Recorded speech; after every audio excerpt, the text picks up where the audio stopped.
দক্ষিণ ভারতীয় চলচ্চিত্রের জনপ্রিয় সুপারস্টার থালাপতি বিজয় এখন একজন অভিনেতা।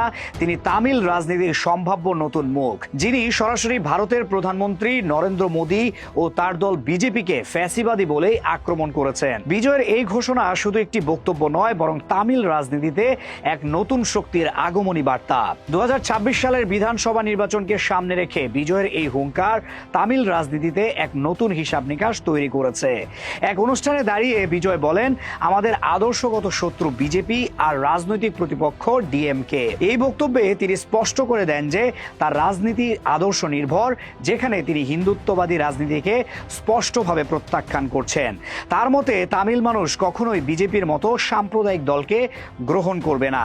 বিজেপির প্রতীকের সঙ্গে তুলনা করে বিজয় বলেন, পদ্মপাতা যেমন পানি ধরে রাখতে পারে না, তেমনি তামিলরাও বিজেপির সঙ্গে থাকবে না।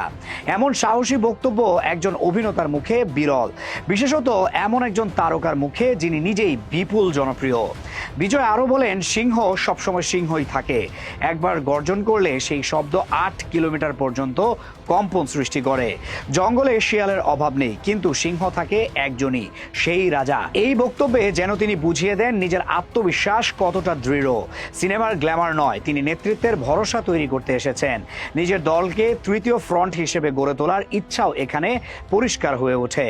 বর্তমানে তামিল রাজনীতিতে ডিএমকে ও এআইএডিএমকে দুই শক্তিশালী দলের বাইরে আর কোনো বাস্তবসম্মত বিকল্প নেই। বিজয়ের চোখে এই শূন্যতাই বড় সুযোগ।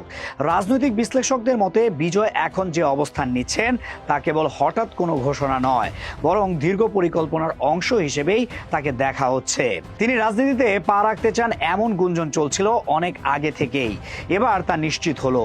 2026 সালের তামিলনাড়ু বিধানসভা নির্বাচনকে সামনে রেখে বিজয়ের এই স্পষ্ট রাজনৈতিক অবস্থান রাজ্যে নতুন উত্তেজনার জন্ম দিয়েছে। ভারতের ইতিহাসে ফিল্ম তারকাদের রাজনীতিতে আসা নতুন নয়। অন্ধ্রপ্রদেশে এন.টি. রামারাও, তামিলে এমজিআর ও জয়ললিতা সবাই অভিনয় থেকে রাজনীতিতে এসে মুখ্যমন্ত্রী পর্যন্ত হয়েছিলেন। এমনকি বর্তমান সময়ে কমল হাসানও রাজনৈতিক দল গড়ে রাজনৈতিক লড়াই করছেন। সেই তালিকায় এখন যোগ হলো থালাপতি বিজয়ের নাম। তবে বিজয়ের যাত্রা একটু আলাদা। তিনি শুধু নিজের জনপ্রিয়তাকে কাজে লাগাতে চাইছেন না, তিনি আদর্শ, নেতৃত্ব আর মানুষকে ভিন্ন কিছু দেওয়ার প্রত্যয় নিয়েই রাজনীতির মাঠে নামছেন।